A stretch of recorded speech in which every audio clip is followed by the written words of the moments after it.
Welcome to Ion Franchising. Hello, everyone, and welcome back to another fabulous episode of Ion Franchising. And yes, I am your host, Lance Graulich. Well, juicing, and passion for juice and passion for an amazing, fun brand. All the time, people are talking to me about boring, unsexy businesses. Well, this is not one of those. This is a fun, family-friendly, wellness, awesome-driven business in the health segment. So, Main Squeeze Juice Company, Julie Canseco, welcome to the show, Chief. Well, let's see. She's the CDO. Can you guess what that is? It's not Chief Development Officer. It's Chief Dietitian Officer. Welcome, Julie. Oh, thanks so much. I appreciate being on today. A lot of passion, a lot of excitement for juice. So, Julie, let's start off with, and yes, thank you for being here, Main Squeeze Juice Company. Why don't you tell everybody exactly what that is and what it's not, maybe? Yeah, absolutely. Well, we are an up-and-coming emerging brand.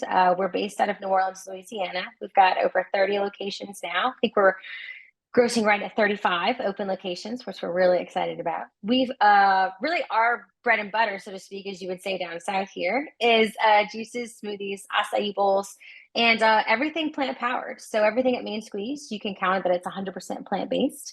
It's raw, minimal ingredients, which is why I'm so passionate about our brand and what we can offer our communities. And we're also really, I would say, putting our toes into the fresh food side of the business as well. So we've kind of broken into breakfast and breakfast sandwiches, our toast line, and I've got a lot more of that planned later this year and early next year too. So an incredible brand with great franchisees, a great core team, and we're very, very excited to be rapidly expanding across the country. And you've been with the brand for how many years now? Since inception, since 2017. Gosh, since you were in high school. Oh, I'm so flattered. Thank you. So let's talk about how you got into the world of franchising and why did you end up and stay in the world of franchising? Well, it's funny, my first touch of franchising was my dad opened a franchise when I was younger. I joke that I grew up in a pack and play in the back of a putt-putt because that's what he did. And entrepreneur's always been in my family. And I've watched my brother, who is actually the CEO of Main Squeeze, my husband, who was our general counsel for Main Squeeze. They did franchising actually for cell phone repair before. Always an interesting concept, but I obviously had a very health and wellness kind of impact and vision for myself and my career. It's what I was really passionate about, just with my personal history with growing up in New Orleans and understanding how food relates to health and wellness. Louisiana is like literally number 50 in the health meter index. So that was always a big challenge for me. Mississippi Nothing, beat us. nothing but up from there, Julie. Yeah, when Mississippi beat us, we're like, man, we've really got some work to do.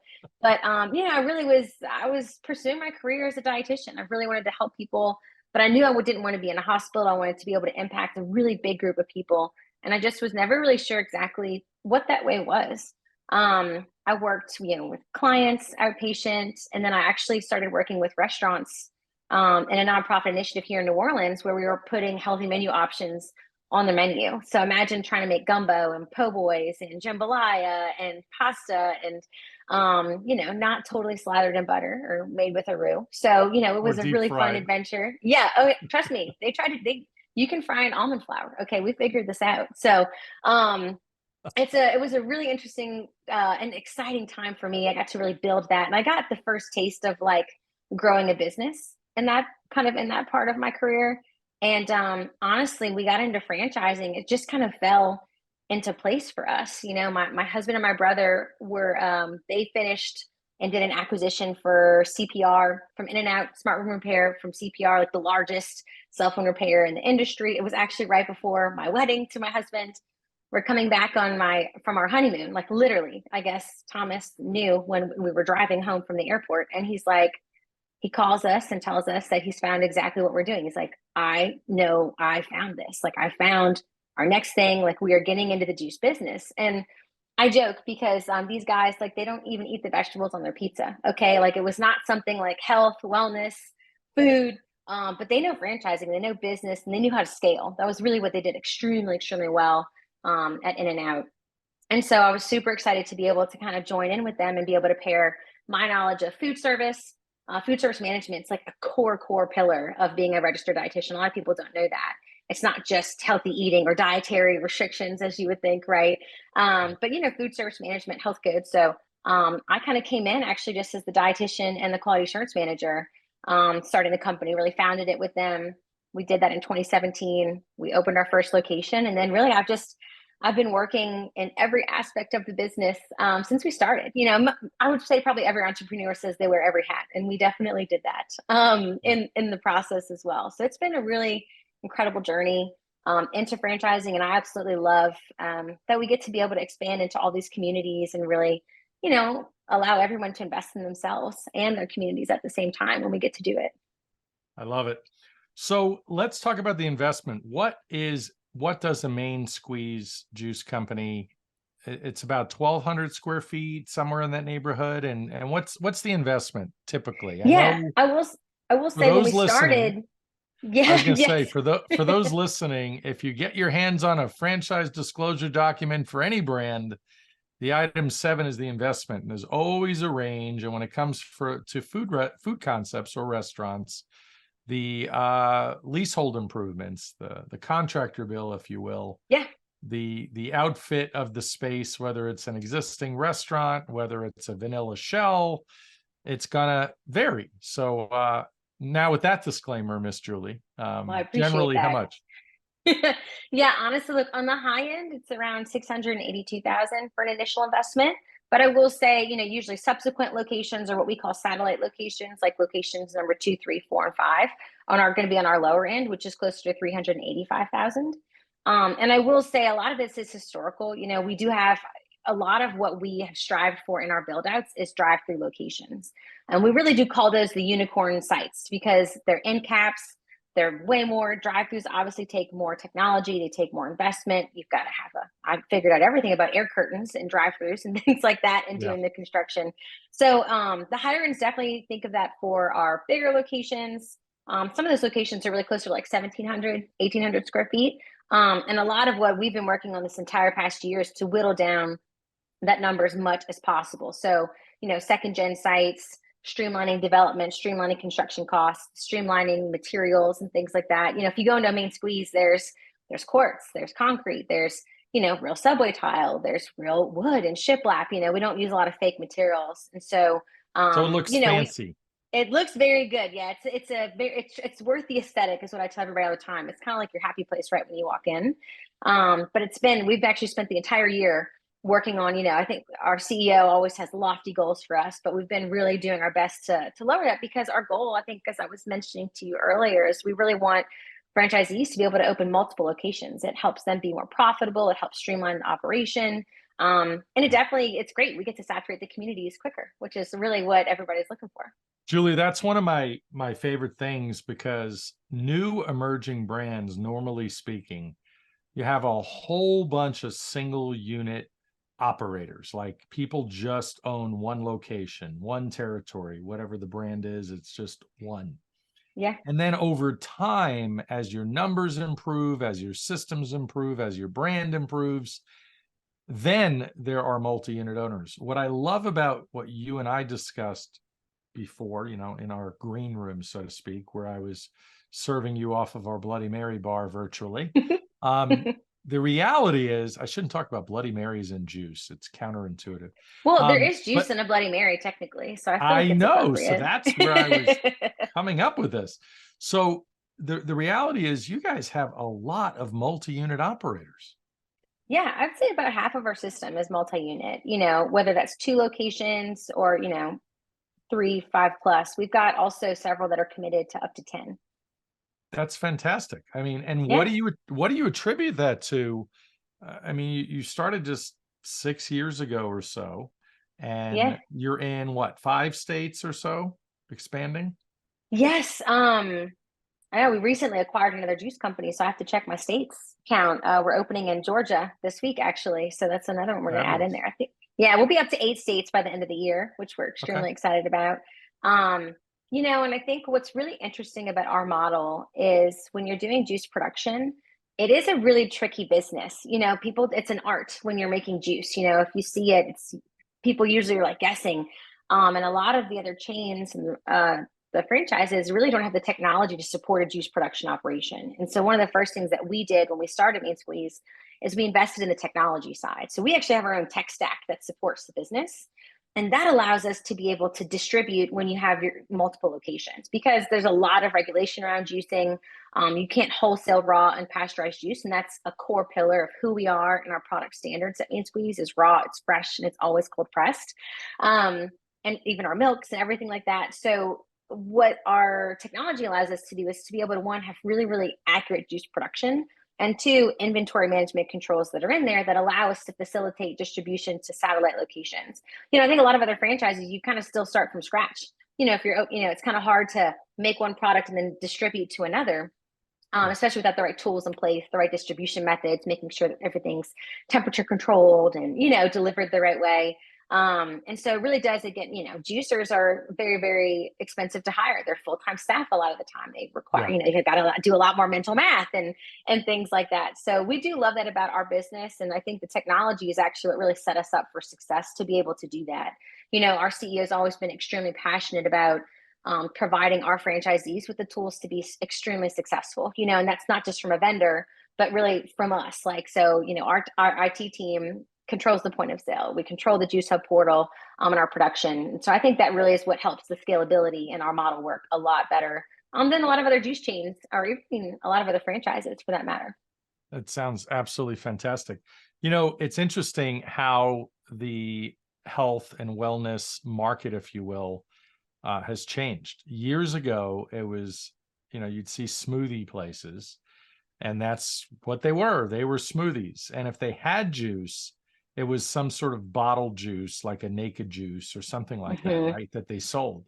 So what you're describing is, again, the evolution of this industry. And I know there are people that don't do a great job on their juice. And you guys, obviously have it all figured out. I love it. Yeah, well, one of the things that we've always said and that we're constantly saying is that we just never compromise on quality. And it's funny, my first job at 16, back in the high school days, as you referenced, was at a smoothie bar. To me, that was being healthy. And I remember the strawberries came in a can of corn syrup. It was like healthy to rinse it off of there. Things were being pumped in there. And honestly, most of the smoothies made of ice. And so what's really exciting about Main Squeeze is the recipes are built on 100% whole frozen fruits or vegetables. So you're actually not getting any ice, whereas you'd be paying 75% ice or water and a lot of your other typical smoothie places, which is why you're not very full by the end of them. Right. You're going to get actually tons of fruits and veggies and fiber. I love it. I have a 3-year-old and I bring her there all the time. It's how I sneak in kale and cauliflower. And she gets excited about it, I love things it. like these. So the smoothies are great. And then the juice is incredible, cold pressed juicing. It's a huge new wave. I feel like a lot of people, and myself included, just even becoming a dietitian, you thought of like wheatgrass when you thought of juice. You know what I mean? And it was just gross. And you're like, okay, I'll drink it because it's like good for me. Like really, and it's what sold me on leaving my previous career. Yeah, you have to choke it down. So what really sold me on leaving my career before this and taking the leap into entrepreneurship at Main Squeeze, because look, I had a very stable job. I had benefits, I had health insurance, I had all the things.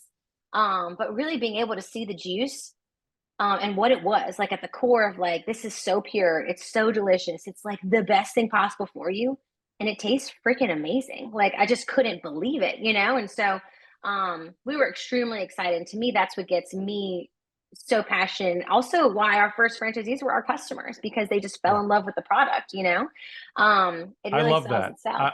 I love when the early franchisees are just customers. They already understand from a customer perspective why people will love you. It's just essentially plug and play, go through training, build out a space, and you're going. So let's talk about that. Let's talk about your most successful franchisees. Don't name them though. We're not naming names here. But if you think of like the top 5 most successful locations, what do those owners all have in common? And obviously this answer applies to any franchise, not just yours. But what are those sort of ingredients besides kale and wheatgrass and all that? Well, I think it's, there is the theme. I mean, owner engagement and owner involvement, hands down, is what dictates if you're going to be the most successful or not. Nobody is going to care about your business the way that you do. And that's just a fact, right? Yeah. And so we've seen their owner operators or owners that give their managers, like profit share, equity, right? And that kind of model works very, very well for them because the person that is there day to day is super invested, and it's they own some of it, right? It's a piece of their Yeah. heart, it's a piece of their financial stability. I think that again, it's why we require in our FTD like up to 60 hours a week involvement for the first year of all of our franchisees, because you have to be able to set the foundation correct, especially that first year. It's so delicate in the community and kind of getting yourself as a stakeholder in there. But really, in terms of qualities and characteristics, I mean, I tell people this all the time, it's your passion. Yeah. And it's the passion of the product, right? Which is, of course, you have to love the product to get people excited to buy Of it. course. But, like you have to be passionate about winning for your business. You have to be passionate about your labor count. You have to be passionate about hiring the right people. You have to be passionate about, every detail and the cleanliness, and passionate about the messaging and your community, and passionate about managing your P&L statement. Like you have to want to do these things, right? And be Yeah. excited and energized to do them, because that is what breathes life and success into every aspect of your business. You have to, and that passion it's contagious in your team, and it's contagious in your community after that too. It really does it for itself, right? So, Yeah. but it really does start with the owners, so it can't be really somebody that's not passionate, not excited, or not involved. I mean, really that is what has always set I think the top, I would say the top performing locations apart in our system. And probably what I think I've met other franchisees and franchise systems and since joining Main Squeeze, and it's a very, very common theme, I think, that we say amongst all of our systems. Yeah. I love it. I would imagine though, at this point, if you have somebody that's shooting to do 4, 5, even 10 locations, at some point they've mastered doing it through other people, because clearly, you can be in 2 locations often, not so much 3. And as you Mm-hmm. grow, not so much, but you Yeah, have to have we your magic dust left behind for the others to, you know, do unto others, or the customers, I should say. exactly, no, 100%. And so we find three's pretty manageable. But after that, it's a lot more growth pains is what we have seen Yeah. previously. And so that is why, investing in managers that aren't just salary employees, but finding ways that get them extremely excited about the business and enticed in the success of the business. So whether that's, like I said, a profit share, an equity split, Yeah. we do also have a lot of incentive programs for our managers. And, I think it gets people excited. Everybody loves a little healthy competition too, which I find, we just thrive off of that. I love it. And I think the other thing is, us as a system, what we've been doing is we've also been really trying to foster all of our managers in our system, because they really do. They can't make or break the day-to-day experience. Because operators don't always have this as their full-time job, right? Maybe this is an investment, but they're administrators or they have other businesses. They always, a lot of them have families. This is a very big family-friendly business. I see a lot of kids on our Zoom calls, in between with our franchisees or our FAC council. So there's definitely ways to do that. But what we're doing is we're really trying to foster all of our management team. And as the home office, we've actually created something called our special ops squad. And so what that is we're actually utilizing managers. We're giving them extra training, extra support and guidance, and kind of utilizing them to help us grow and scale the business. So they're getting travel experience. They're getting experience leading teams. They're getting experience working with the home office. And then, that's like one layer. And then the other layer is we do actually have a franchisee that we've hired on our staff at the home office, and he does a lot of manager companion coaching. So really investing in the managers and making I sure, love it. one, we have the tools to do it, but there's something about that personnel touch point and connection that really helps, again, breathe life into those businesses and really makes a difference. That's great. Great to hear. Now you mentioned Franchise Advisory Council. Mm-hmm. So when did that form? I love when I hear that brands have that, because the Yeah. collaboration is obviously key when you have a Franchise Advisory Council. Yeah, we just launched that a year ago, I think September of last year. And it's funny, we have to be a little unique. So we call it our Franchise Action Council, okay, here at Main Squeeze, because we just have, we've got to be a little different. And Sure. it's been incredible. We launched it in September. We just actually had a meeting earlier this month with our Fat Council here, and going over new initiatives, reviewing surveys from our system, really trying to troubleshoot any of the pain point areas that we do have, and also like getting everybody extremely excited about the growth and trajectory that we have on path for the rest of this year, but also for 2024. So, and it's incredible for especially us as executives. It's so easy to run your home office and obviously put a lot of theoretical plans in place, and there's a lot of structure and strategy that goes into that. But, there is 100% loss of context and experience if you aren't talking to the front lines at the same time. People that are talking to the customers day to day, that aren't working with, they're hiring the team members, they're dealing with the vendors. And so it really does, I always joke, it may not be always what we want to hear, but it's what we need to hear. And I think that's a very, very important thing to do. And a lot of businesses, they don't want to do that, but it is like, I will say that's what's great about, my brother, who's the CEO, and myself, we're just very open, candid people. And I think that our personalities help with that. We don't take personal offense too much about it. But if anything, I feel like allowing opportunities for, to be challenged really also allows opportunities for growth. I think that's extremely important. And a lot of people kind of forget that when you're growing your business.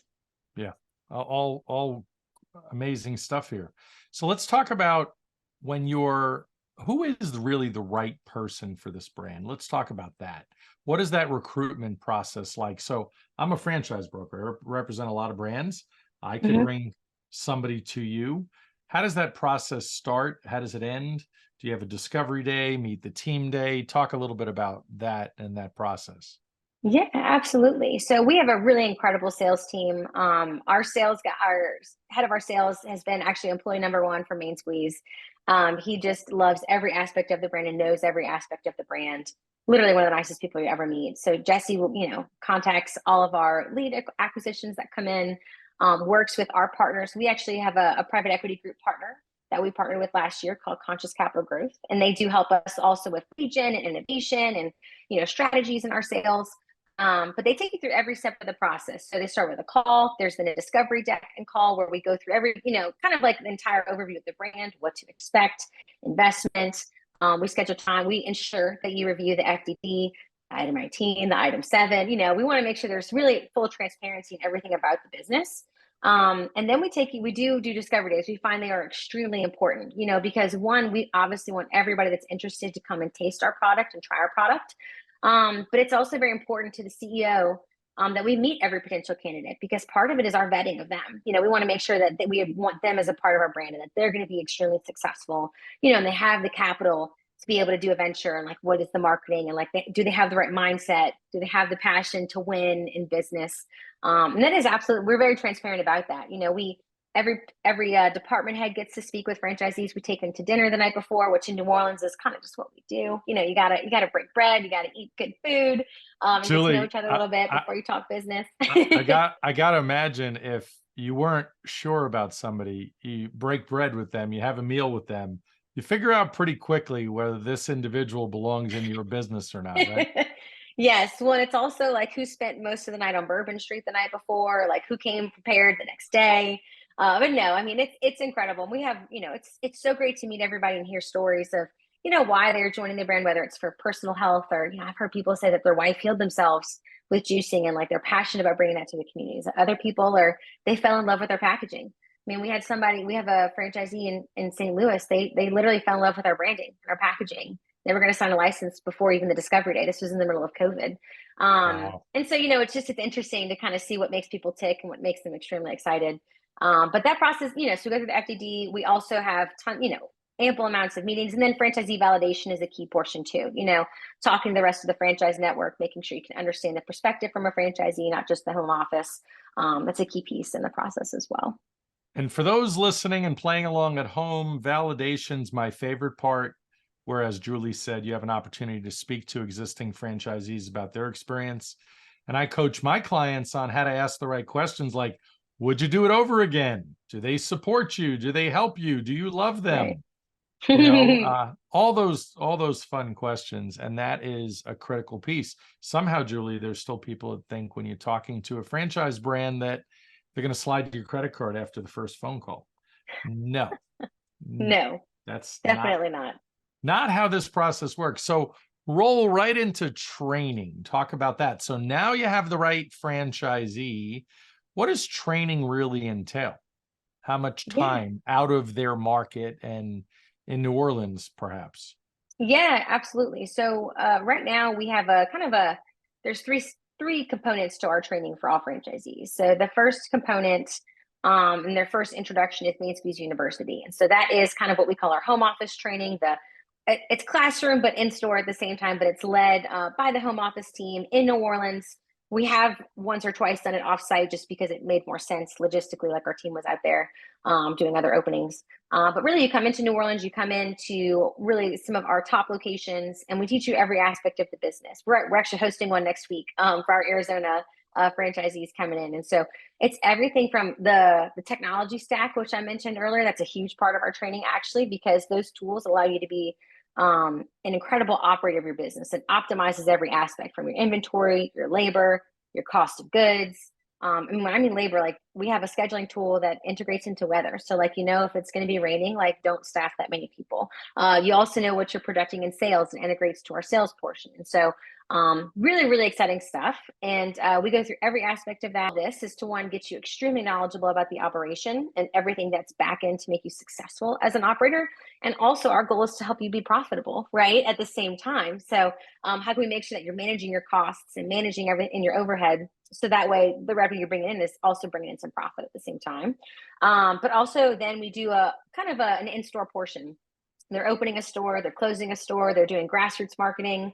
Because that is a huge, huge piece that people just do not understand. Being out there and like nobody likes to cold call. I don't know why, but I just like enjoy talking to people. So it's not that hard for me. Yeah. But going into businesses and sharing the good word about Main Squeeze, dropping off samples, and just getting your community excited. And so we even make them practice that. We put them on the spot. We have them talk to customers, and we have them going through our checklist. We have them making every single one of the products. They learn the juicing art, as I like to say, like the back of their hand. And that's about 5 to 6 days ish is kind of what you're looking at. It just depends on the size of people. We end up kind of expanding the time if we need it, just because we want to make sure we have enough time to really dive into everybody. But I'd say like 5 to 6 days is really what you're looking at for the training portion at Main Squeeze University. And we do that actually because a lot of our franchisees are family businesses, like the business owners, and it's hard. It's very difficult for them to do that. So that's the first layer. And then the second is actually an online training platform. We have an incredible training program that really, that's like all the basics of knowledge, from the recipes, all of our talking tracks, the benefits. We have everybody memorize the benefits of each juice, which is extremely important because as someone's tasting the product and they hear the benefit of the product, they really, really want to buy the product after that. Yeah. It's like part of our tactics for sure. And then also just making sure that compliance and standards are there. I said earlier, never compromise, but we make our own whipped topping. Like, how do you make sure you're making that correctly and that the nitric oxide is there or whatever, like making sure that the CO2 thing is working correctly. Making sure that you're not damaging this beautiful equipment you just invested in. Like, how do you take care of your blenders and making sure your temperature control to keep those blenders in check. So literally every aspect of the business is also digitized into what we call our online learning platform. And then the third layer is in-store training for your grand opening. Or I would say for your opening, and then subsequent grand opening is, usually right after that. So we come in for about it's usually like 4 days. It's like a Thursday to a Sunday. And we do that because a lot of team members are still in school. So we do half days Thursday and Friday with team members, full days with juicers on Thursdays and Fridays. And then it's an all-day blitz Saturday and Sunday where we're doing full team member training. We're making products.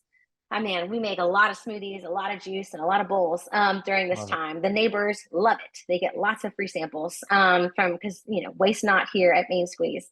And then my favorite part of training actually is we do what we call a friends and family dress rehearsal. And so at the end of Sunday, the biggest thing is making smoothies, making products fresh the way that we do them in the bowls.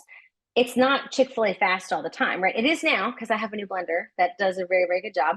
But it is. It's all handcrafted. It's handmade. It's not something we can really make in advance, and like have on an assembly line.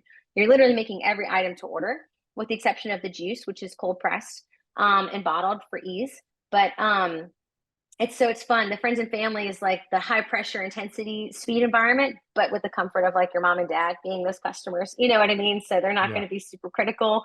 It's where we get to invite vendors and, get the community really excited. We've had people do photo booths and, it's kind of like it gets awesome. Everybody really excited. And usually we sell out of products every time that we're there. So The training is an incredible part. And then we do also have assistance plans.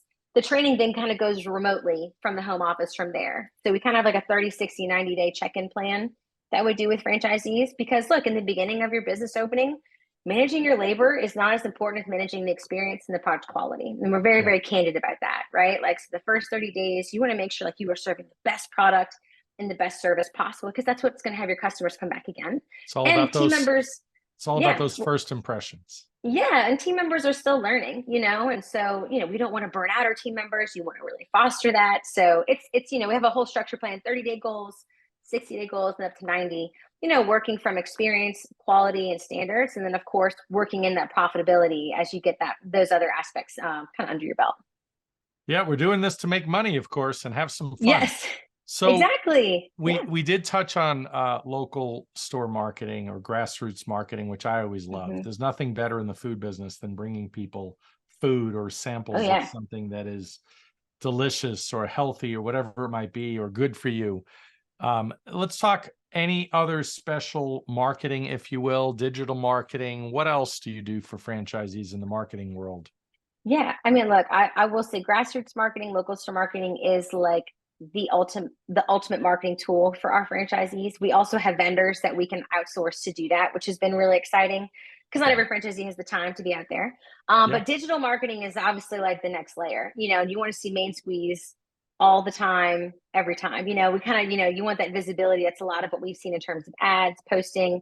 But what also really works is just engagement, finding ways, we run ads, and Main Squeeze can be in your face on your Instagram, on your TikTok, on your YouTube channels 24/7.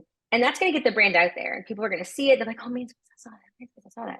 But what's going to have them keep reading, And so what we've been experimenting a lot with has been education. And that's a lot of what my role is right now is, letting everybody know the benefits of the product. So I'm working directly with the marketing team to like set ourselves up in terms of education. We have a very educated clientele customer, and also one that just wants more information. I think they also want to feel really great about their purchases.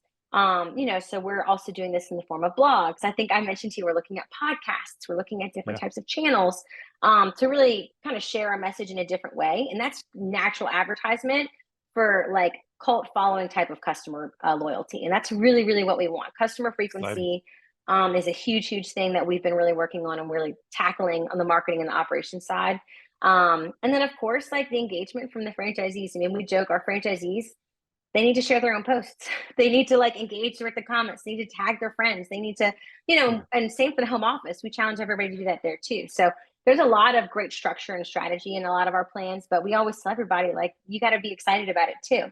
Where's that passion to, get your friends excited. And then the other layer I'd say of the marketing is definitely, we use a lot of our internal marketing in our technology. So our technology stack integrates to an SMS platform. We're now doing MMS, which is exciting, to like the pictures attached to it, so you can like see the beautiful smoothie or juice when we message you.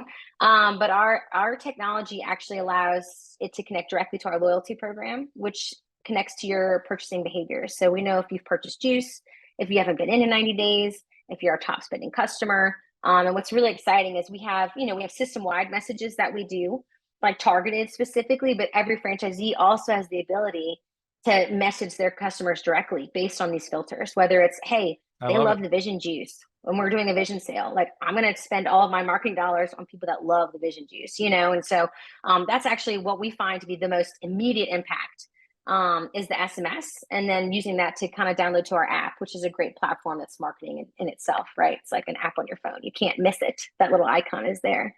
That's exciting stuff. Lots of stuff going on for you. So you've dropped all this knowledge on everybody. And now, final thoughts, final words of wisdom, maybe advice for people listening that don't know what franchise is right for them. Yeah, I think franchising really is a people business. You get to create your own community in your store, which is incredible, right? So like, you get to leave your own footprint that way, but you are working with the home office. You're working with other franchisees in the system. You're working with the vendors, and a lot of it is relationships, and it's people business. And I would say that's just a huge thing, is you really do want to connect with the people that you're working with, because day in and day out, that's for us, like, these are businesses, but these are like these are people. These are like, it's their life, it's their investment. It's just like their family, you know, is like on the line for this. And so, you know, we take that extremely personally. And I think a lot of franchises do, you know, and I think that's extremely important.